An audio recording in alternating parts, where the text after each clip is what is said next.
C'è una misura, un argine, un confine all'amore? La puntata di oggi si intitola La misura dell'amore è amare senza misura. Cerchiamo di capire cosa intendiamo dire con questa frase. Don Bucolo, ben trovato. Adesso sveleremo subito i nostri amici che sono già qui alla mia destra. Dunque, l'amore può avere un confine, si può dire amo talmente tanto, troppo? Allora, la frase sembrerebbe una frase fatta. In realtà noi stessi percepiamo nella nostra carne, nella nostra pelle, che se non siamo amati in modo incondizionato, quindi senza misura, e se non amiamo in modo incondizionato, percepiamo che questa cosa diventa un vero e proprio tradimento dell'amore. Quindi in realtà è il nostro cuore, la nostra percezione, la nostra sensibilità che ci dice questo. E per capire un po' meglio questo titolo, questa frase, questo messaggio, ho ritenuto opportuno invitare i nostri carissimi Antonio Chiarenza e Nuccia Pennisi. Sono una coppia, sposi da 30 anni, fanno parte della comunità Papa Giovanni XXIII e ci spiegheranno in cos'è, molti sanno ma molti anche no, che ci vogliono un po' testimoniare come la misura dell'amore è amare senza misura. Grazie, benvenuti, bentrovati. La comunità Papa Giovanni XXIII, la comunità che è stata fondata da Don Oreste Benzi, una comunità che si occupa degli ultimi. Ma come avete incontrato questa comunità e come voi avete capito che quella era in fondo la vostra casa, la vostra missione? Sì, noi abbiamo incontrato la comunità Papa Giovanni facendo affidamento familiare. Noi sin da ragazzi abbiamo sempre pensato di così, realizzare una famiglia aperta all'accoglienza, all'aiuto verso gli altri e abbiamo fatto del volontariato, facciamo volontariato insomma, mentre eravamo anche fidanzati e appena sposati ci siamo avvicinati all'affidamento familiare. E agli incontri delle famiglie affidatarie al Comune di Catania abbiamo incontrato le famiglie della comunità Papa Giovanni e ci siamo rimasti colpiti, stupiti dai racconti gioiosi di queste famiglie e della loro esperienza di affidamento. Vogliamo spiegare cos'è l'affidamento? Sì, l'affidamento familiare è un istituto insomma, italiano che permette in situazioni particolari determinate dal servizio sociale, sostanzialmente poi il Tribunale dei minori colloca in affidamento familiare dei minori che hanno delle difficoltà. Hanno difficoltà nelle loro famiglie d'origine o sono stati abbandonati e sono in attesa di essere adottati. Poi ci sono diverse tipologie, però sostanzialmente un po' questo, e poi ci sono delle persone o delle realtà che si rendono disponibili all'accoglienza di questi bimbi. Quindi voi come coppia vi siete sposati e subito avete avuto questo desiderio non solo di avere figli vostri, ma anche di aprirvi a un amore più grande, che accolga più persone. Perché noi cercavamo qualcosa che ci facesse vivere la nostra fede, siamo credenti, ogni giorno, cioè con un impegno costante, non soltanto diciamo, la domenica a messa. Ecco, quindi abbiamo incontrato la Papa Giovanni che propone appunto questa scelta di vita con divisione piena, cioè noi siamo responsabili di una casa famiglia della comunità Papa Giovanni, che è una struttura di attività di accoglienza della comunità, ma che è sostanzialmente una famiglia che sceglie di accogliere come opzione fondamentale e quindi noi siamo in 12 a casa, tra figli nostri e figli, come diceva Don Oreste, rigenerati nell'amore, perché alcuni di questi bimbi con difficoltà non hanno trovato un'altra diciamo, collocazione, non sono andati in adozione presso altre famiglie, quindi rimarranno con noi, saranno nostri figli anche se non portano il nostro cognome. Ecco, insomma. Io immagino che sia tutto un processo diciamo, che vi ha portato a questo, vi interpellavano le parole del Vangelo, no?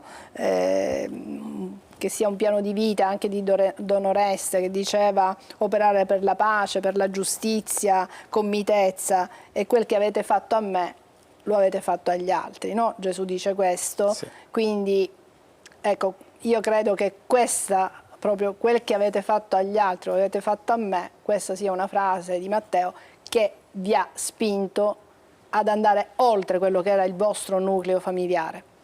Ma io credo che l'incontro col Signore in generale è un incontro che ti spinge a, come dire, a vivere la fede anche in una maniera diversa. E quindi, insomma, il nostro incontro da ragazzi col Signore è stato un incontro importante, un incontro forte e appunto, come diceva Antonio, c'era il desiderio di, insomma, costruire una famiglia che fosse un po', insomma, più capace di aprire le braccia, ecco, rispetto anche alle nostre famiglie di origine. E quindi insomma ci siamo buttati dentro questa avventura con grande gioia, perché abbiamo sentito che era la risposta alle nostre domande più profonde. Prima avete avuto dei figli vostri e poi avete preso in affido o è stato al contrario? Esattamente al contrario. Noi abbiamo diciamo, la nostra prima bimba che è arrivata in affido, noi eravamo sposati da 8 mesi e lei aveva 8 anni e mezzo e insomma, nonostante fosse un affido molto complesso, perché era una bambina con difficoltà di varia natura, ci ha insegnato molte cose. Per noi è stato un punto importante, ecco, un momento importante della nostra vita, perché ha cambiato completamente le nostre priorità.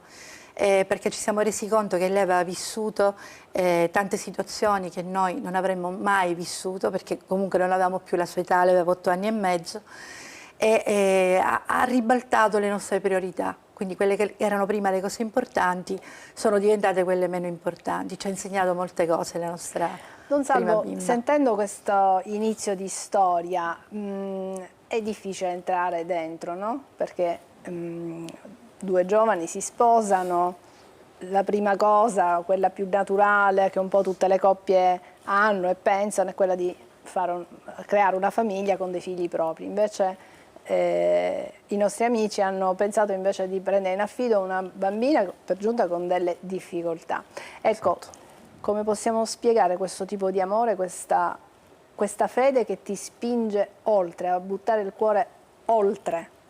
Sì, mi piace molto il fatto che poco fa diceva noi abbiamo preso in affido prima ancora di avere i nostri figli, e già ci dà un messaggio importante, perché in genere, ed è anche comprensibile, siccome una coppia non ha la possibilità, tante difficoltà a avere i propri figli, allora è anche bello lodevole il fatto che si apre la casa a tanti altri figli o in affidamenti in adozione.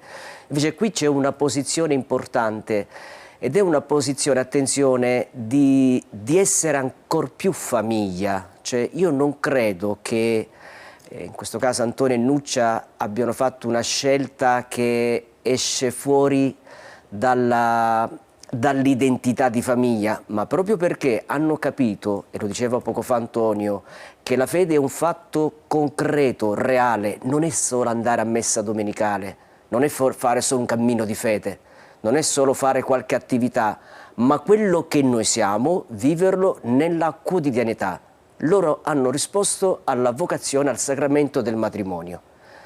Hanno fatto degli incontri che li ha colpiti nel cuore e hanno percepito che possiamo vivere il nostro essere famiglia in questa modalità di amore senza misura, che alla fine, ed è quello che è anche uscito fuori, se noi amiamo così è perché prima Gesù Cristo ci ha raggiunto e ci ha amato in modo infinito.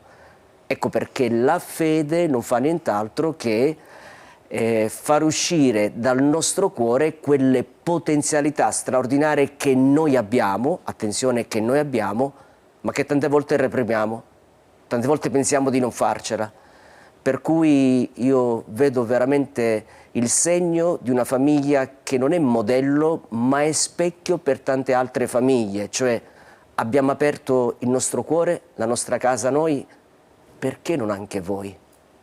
Perché non anche voi fate lo stesso? Sì, in queste trasmissioni stiamo presentando tantissime testimonianze, tantissime storie di vita, ma stiamo anche mostrando come la fede di ciascuno poi si incarna in esperienze diverse, con missioni diverse. Esattamente. Antonio e Nuccia non sono migliori di altri che hanno fatto altre scelte. è un'esperienza loro di vita che mi piace capire ancora meglio, ecco, facciamolo capire ancora meglio ai nostri telespettatori come si fa a gestire, siete in 12, immagino abbiate un lavoro, già le famiglie che ci ascoltano hanno delle difficoltà anche solo con 1 o 2 figli per gestirli, per educarli, voi ne avete 12 e buona parte di questi ragazzini abbiamo capito che hanno anche delle difficoltà o motorie o psichiche, insomma, non sono quelli che rimangono, tra quelli virgolette, che rimangono, no? certo. Chiaramente Poi altri per fortuna ritornano. Hanno trovato anche, diciamo, è più difficile che ritornino in famiglia perché spesso purtroppo le situazioni non sono, diciamo, non si risistemano, ma molti sono andati in adozione bene, insomma, con risultati E il distacco positivi. fra chi ha vissuto con voi e poi va in adozione? Per fortuna è doloroso, nel senso che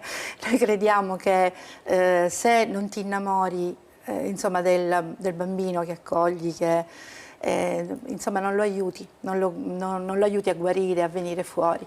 Quindi se c'è dolore, tra virgolette, non è il distacco, no? Dolore da parte vostra o da parte del bambino o bambina? Anche da parte del bambino, che vuol dire che si è trovato insomma, bene. non solo si è trovato bene, ma che è ritornato in qualche modo anche a vivere davanti diciamo, a situazioni in cui prima si trovava e che spesso insomma, li feriscono così tanto che poi non fanno fatica a volere bene, come dire, a rimettersi in relazione profonda, eccetera. Quindi sì, però alla fine io credo che siccome è un dolore d'amore, tra virgolette, noi abbiamo visto che poi i passaggi, cioè si passa da un amore a un altro amore ugualmente grande, no? Che è questa famiglia che insomma li aspetta e magari li aspetta da tanto e quindi certo, già li ama prima di conoscerli. Saranno accolti da chi ovviamente li aspetta da tanto tempo e quindi ha questa esigenza di dare amore che poi si concretizza nell'adottare il bambino, la bambina. Ma mi piacerebbe poi capire anche le dinamiche fra loro ragazzini, perché anche questo è un bel campo, come dire, di crescita, l'opportunità di crescita, anche le figure di relazione fra di loro, ma lo faremo fra pochissimo, ci fermiamo per uno stacco pubblicitario, torniamo qui tra poco a sentire la storia di Antonio e Nuccia, che hanno una casa famiglia e che accolgono tanti bambini in affidamento ovviamente.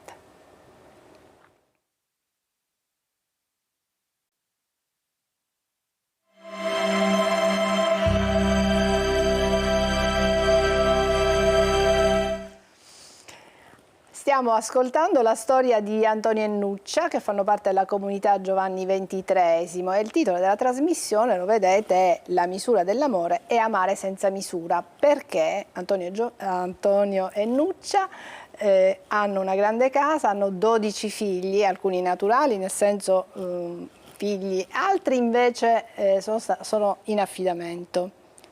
Giusto? Sì, però voi insomma, parlate di figli, quindi per voi sono 12 figli, esatto. Non avete i figli vostri e quelli dati, ricevuti in affido. E questo è anche bello sottolinearlo. Dicevamo, quindi questi ragazzi, il rapporto fra questi ragazzini, voi fate da mamma e da papà, ma il rapporto fra di loro, com'è? Ma il rapporto è tra fratelli e sorelle, cioè i nostri figli naturali sono nati che già avevano altri fratellini, diciamo, che erano accolti da noi. Quindi, insomma, io posso raccontare un episodio di nostro figlio che noi abbiamo un bimbo che adesso ha 17 anni con sindrome di Down. All'epoca mio figlio era alla scuola elementare e per insultarlo gli hanno detto: ah, sei mongolo. Allora disse al compagnetto: guarda, intanto i mongoli sono gli abitanti della Mongolia, ma io ho un fratello mongolo che ha la sindrome di Down e gli voglio bene e per me è il mio fratello, eccetera. Certo. Quindi, cioè, loro sono proprio nati in questa dimensione. Però è una bella palestra, nel senso Certo, sì. imparano a rispettare l'altro, ad accogliere l'altro, perché essendo ragazzini in affido, alcuni vanno via, ne arrivano altri, quindi c'è anche questo avvicendamento che non è, voglio dire, caratteri diversi, culture anche a volte diverse, immagino. Certo, sì, senz'altro, però essere, come dire, stimolati da questo punto di vista, poi ti fa trovare, no, una dimensione anche di relazione che non è conflittuale soltanto. Certo, ci sono anche i conflitti, voglio dire, la nostra situazione è molto complicata, c'è molta, tra virgolette, confusione, no?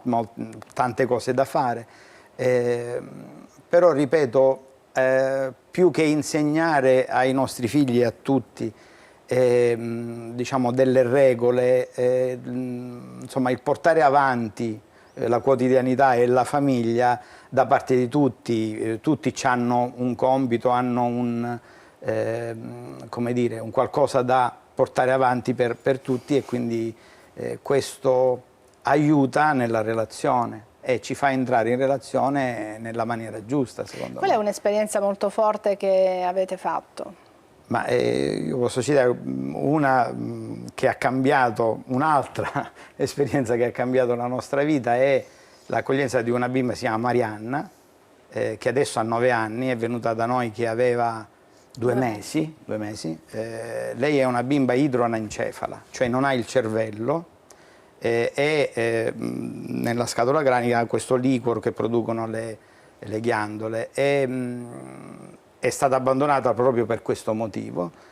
Noi siamo stati disponibili all'accoglienza e teoricamente lei dovrebbe essere un vegetale per la scienza medica, e non ci sono neanche, non c'è letteratura su questi casi, anche perché questi bambini purtroppo non nascono perché vengono abortiti nel grembo. Lei ci ha insegnato l'ordine, il valore delle cose. No, assolutamente non è un vegetale, lei capisce chi la prende in braccio dal contatto, le piace la musica, si sveglia se sente un rumore, abbiamo compreso che sogna perché a un certo punto si sveglia d'improvviso senza rumori, quindi... e questo è un miracolo. La relazione con lei, che è una relazione molto di cura, però mi piace mi piace pensare che è una relazione in cui noi ci curiamo di lei, ma lei si prende cura anche di noi, perché il momento più bello della mia giornata è la sera quando la faccio addormentare, e in questo momento io rimetto in ordine tutte le cose della mia giornata, perché insomma, tutte le stanchezze, tutti i nervosismi vanno via con lei. E questo è stato anche per tutto il resto della famiglia. Lei poi è arrivata in un momento in cui vivevamo un periodo molto difficile come famiglia, e ci ha riallineati tutti attorno a lei. Quindi questa è una delle esperienze che possiamo raccontare. Don Salvo, l'esperienza che potrebbe sembrare la più difficile, la più problematica, invece diventa una chiave addirittura di salvezza per una situazione complessa. Cioè, ciò che poco fa diceva Antonio, in genere queste persone non nascono perché si abortiscono, quindi potremmo dire ciò che per la cultura del mondo è destinato ad essere aborto, per loro è diventato una benedizione. Ed è bellissimo il fatto che noi ci prendiamo cura di lei, ma in realtà anche lei, consapevolmente o inconsapevolmente non importa, si prende cura di noi. E questo è straordinario, significa allora che nella loro esperienza la vita, qualunque sia la sua condizione di salute, qualunque sia il suo stato di vita, è una vita che ha una dignità. Quindi significa che tutti possiamo dare e tutti possiamo ricevere.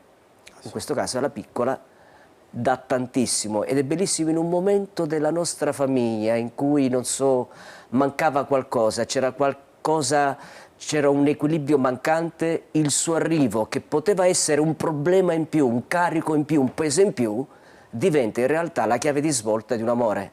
Ecco per cui il titolo di questa puntata, La misura dell'amore è amare senza misura, perché si ama incondizionatamente, e loro ci mostrano anche come in realtà perché hanno aperto le porte della loro casa e del loro cuore ai figli, non per tamponare i loro desideri di paternità e maternità.